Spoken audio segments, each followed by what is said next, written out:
Et finalement, ah oui, dans la destruction biologique, il n'y a plus que les tempêtes organisées par les champs électromagnétiques. Il y a également la pollution que nous mettrons dans le sang et dans les veines de l'humanité en créant des infections. Et ensuite de ça, ayant créé ces infections volontairement, on créera des lois qui obligera la population à se faire donner des vaccins. Et dans ces vaccins, il y aura tout ce qu'il faut pour que vous puissiez être contrôlé. On introduira dans ces vaccins des cristaux liquides. Ces cristaux se logeront dans les cellules de votre cerveau et ils deviendront des micro-récepteurs à des champs électromagnétiques envoyés par des ondes d'ultrasoniques à très très basse fréquence. Et avec ces ondes à très basse fréquence, on pourra vous empêcher de penser. On pourra faire de vous des zombies. Et n'allez pas croire que je suis au stage où je pense, c'est l'hypothèse. Ce que je vous compte, c'est fait. Souvenez-vous du Rwanda. Et finalement, des camps de concentration construits par les Nations Unies. Et aux États-Unis, j'ai chez moi des photos qui montrent des camps de concentration aux États-Unis, c'est notre territoire nord-américain. Et dans ces camps de concentration, on recevra ceux-là parmi vous qui ne voudront pas être d'accord avec la définition du nouveau citoyen. Il y a aux États-Unis tout près de 25 petites villes souterraines. Les unes ont des tunnels souterrains avec des 100 000 de long. Est-ce que vous savez qu'en dessous de la bâtisse à Washington, la Maison-Blanche, il y a 17 étages en dessous, et au dernier étage, il y a des liaisons, et ça n'entre pas qui veut par là. C'est parce que Washington s'attend des événements. Ces événements, il peut les attendre avec certitude, parce que c'est eux qui vont les déclencher. C'est ça qu'il faut que vous compreniez. La médecine a ouvert la voie au transhumanisme, ce courant de pensée qui prône une forme de fusion entre l'homme et la technologie pour arriver jusqu'à l'augmenter. Va-t-on vers le meilleur des mondes ?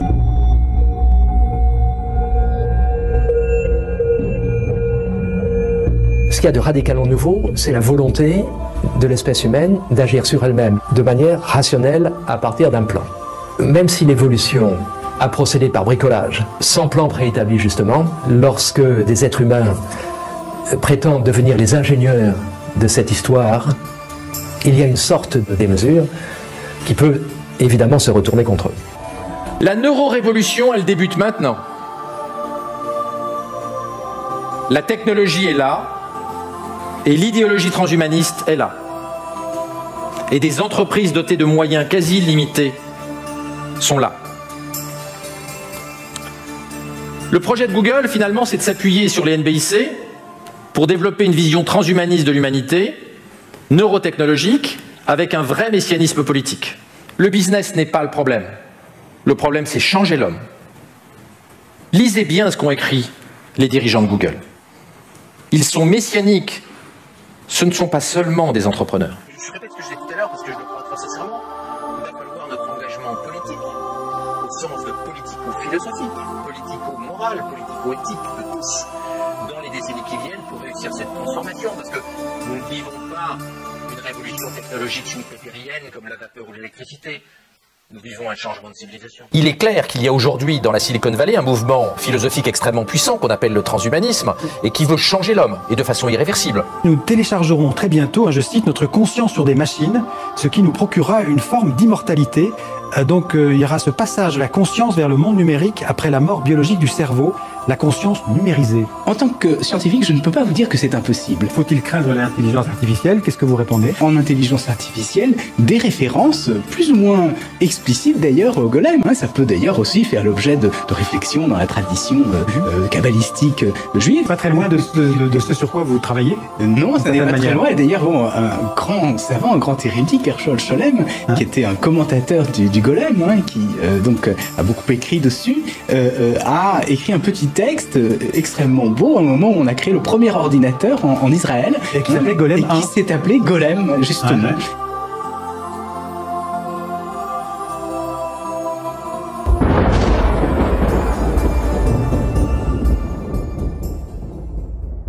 En tout cas, la science va changer l'humanité. La science va changer le monde. Et Jacques parlait d'irréversibilité.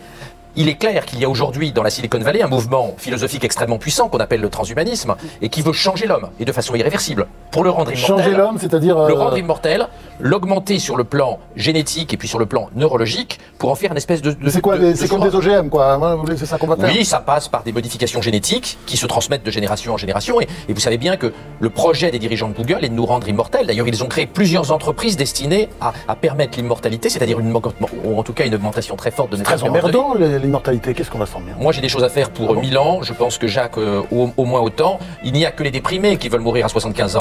Oui, parce que nous vivons plus longtemps, il nous faudra travailler plus longtemps et partir à la retraite plus tard. Pas demain, pas brutalement, pas de manière uniforme, car il faut prendre en compte la difficulté des métiers, mais progressivement, sur plusieurs années, et par un système qui fait la différence selon le travail réellement exercé. Et donc, l'âge de départ doit être plus tardif. L'éducation est une technologie merveilleuse, elle a juste un immense problème. L'éducation marche très très bien sur les quotients intellectuels élevés, elle marche moyennement bien sur les quotients intellectuels moyens, et l'éducation ne marche quasiment pas sur les quotients intellectuels faibles, sur les quotients intellectuels médiocres.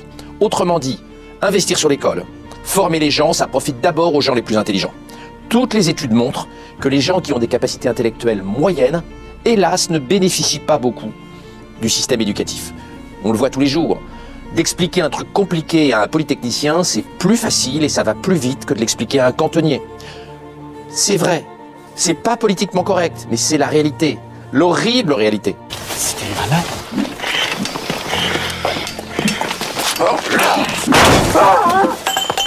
C'est des malades! C'est des malades!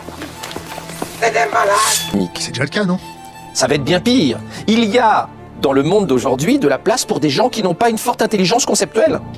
Quand l'intelligence artificielle va être ubiquitaire, va être présente partout, il n'y aura plus de place économique pour des gens qui n'ont pas une forte intelligence conceptuelle.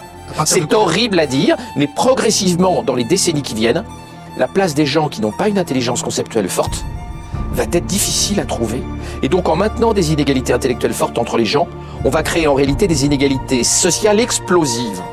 Car pour la première fois dans l'histoire de l'humanité, on n'a pas besoin dans le système économique de gens qui n'ont pas une forte intelligence conceptuelle. Ce constat, il est horrible, il est très triste, mais il faut bien le faire. Je suis un expert du transhumanisme. Le transhumanisme, on le répète, c'est une idéologie développée notamment autour de la Silicon Valley et chez Google. Alors, il faut être un peu concret là aussi. Qui vise trois choses. Les transhumanistes veulent nous rendre immortels. C'est pour ça que Google a développé beaucoup d'entreprises pour augmenter notre espérance de vie, veut développer l'intelligence artificielle de manière à ce qu'elle ait une conscience comme notre cerveau, et puis les transhumanistes veulent augmenter nos capacités physiques et capacités intellectuelles. C'est ça le rêve transhumaniste. J'aurais peut-être une quatrième, il y a une... En post-humain dans une deuxième étape. Il y a une quatrième chose, c'est que le transhumanisme est un véritable eugénisme, puisqu'il veut créer l'homme nouveau, c'est-à-dire un homme augmenté, oui. Un homme au meilleur de ses capacités, un homme qui ne sera plus malade, donc on élimine tous les gens qui sont possiblement en mauvaise santé. Vous pouvez répéter, Jacques Attali ? Non, mais c'est une longue histoire qui fait que l'homme progressivement cesse d'être un homme pour devenir un objet et devenir un artefact. Et un surhomme, une sorte de surhomme. Un objet, parce que la seule chose qui est immortelle, c'est l'objet. Nous sommes mortels, la table ne l'est pas. Et donc la seule façon de devenir immortel, c'est de devenir un objet. Donc la grande tentation du transhumanisme, c'est progressivement, en nous faisant avoir progressivement des prothèses. De nous transformer en cyborg. Mais d'éliminer l'humanité. Mais la première étape, c'est pas celle-là. La première étape est de garder un corps biologique pendant quelques siècles et quelques millénaires et d'augmenter nos capacités par l'ingénierie génétique. Vous n'avez peut-être pas suivi ça, mais les progrès qui ont été faits dans les technologies pour modifier notre ADN sont stupéfiants depuis 6 mois. La semaine dernière, on publiait la réussite d'une expérimentation avec 62 manipulations génétiques sur une cellule. 62 manipulations génétiques. Notre capacité à changer notre ADN, à changer nos chromosomes va être totalement illimitée et à coût très bas dans les décennies qui viennent, parce que le coût des manipulations génétiques est en train de s'effondrer comme le coût des microprocesseurs. Nous avons une croissance explosive de notre capacité à changer notre nature biologique dans les décennies qui viennent, et ça va être révolutionnaire. Cette révolution du vivant, c'est la bombe atomique du 21e siècle. Donc la science va sauver le monde. C'est une vraie déflagration. Non, elle va le changer. Elle va le changer radicalement. Je n'ai pas dit que ces évolutions étaient positives. Si vous pensez que le pouvoir est détenu par des gens qui sont malhonnêtes, vous vous trompez. Le pouvoir est toujours tenu par les gens les plus intelligents. C'est vrai en politique aussi. Si Mélenchon est le chef des Insoumis, c'est pas parce qu'il colle les affiches mieux que les autres. C'est parce qu'il est le plus intelligent chez les Insoumis. Mélenchon a le pouvoir chez les Insoumis parce qu'il est extrêmement intelligent. J'ai eu l'occasion de le rencontrer. Il a un quotient intellectuel extrêmement élevé, presque aussi élevé que celui d'Emmanuel Macron. Macron a combien ? Macron a sans doute 160, 170 de quotient intellectuel. Macron est un grand surdoué. On aime ou on n'aime pas Macron, mais il a une intelligence exceptionnelle. La RFID que vous avez parfaitement décrite comme étant une façon de reconnaître à distance un objet ou de l'identifier sans avoir lui demander de sortir sa carte d'identité. Pour un objet, c'est rare qu'il ait une carte d'identité sur lui. Ou utilisé d'abord pour l'identification du bétail, et puis progressivement pour tout un ensemble d'autres activités. Mais alors j'imagine... Les enzymes qu'on appelle les CRISPR, qui permettent de changer notre ADN, ont vu leur coût divisé par 10 000 en 7 ans. Une manipulation génétique, l'enzyme qui la permet, elle coûte 11 $.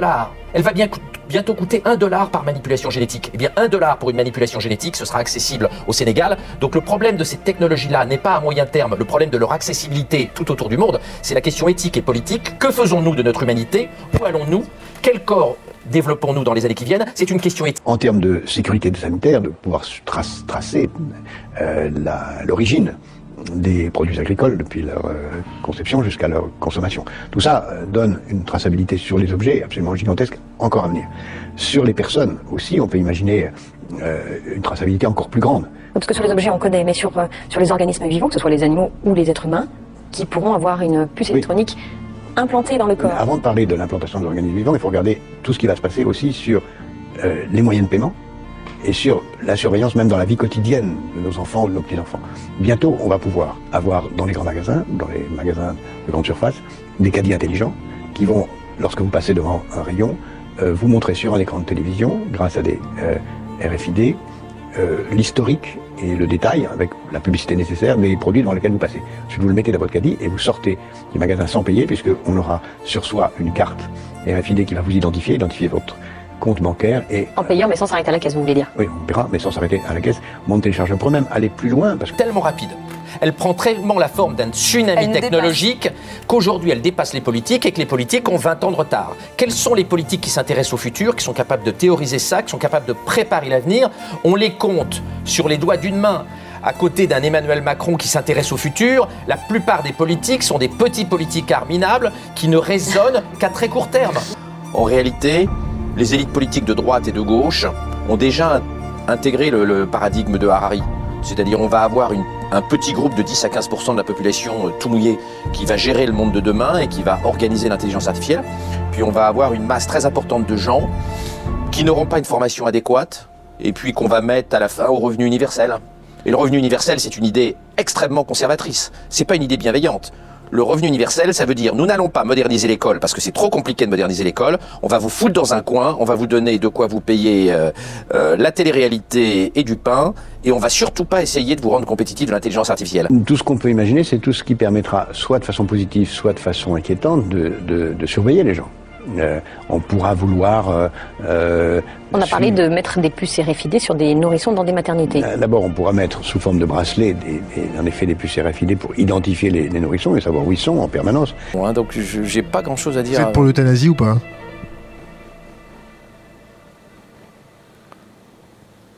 Je suis pour mon droit personnel.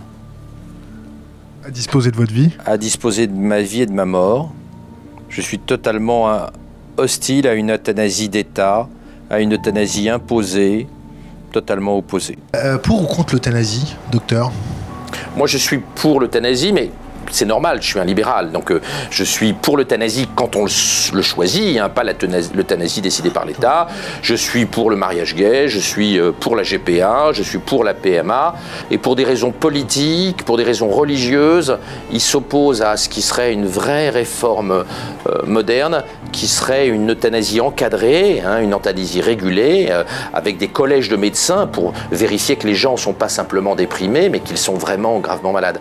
Donc oui, je suis pour l'euthanasie, et je regrette à la droite d'être sur ce point, comme sur le mariage gay, complètement à l'ouest et complètement rétrograde, mais je dis ça parce que je suis un libéral et que je ne suis pas un homme de droite.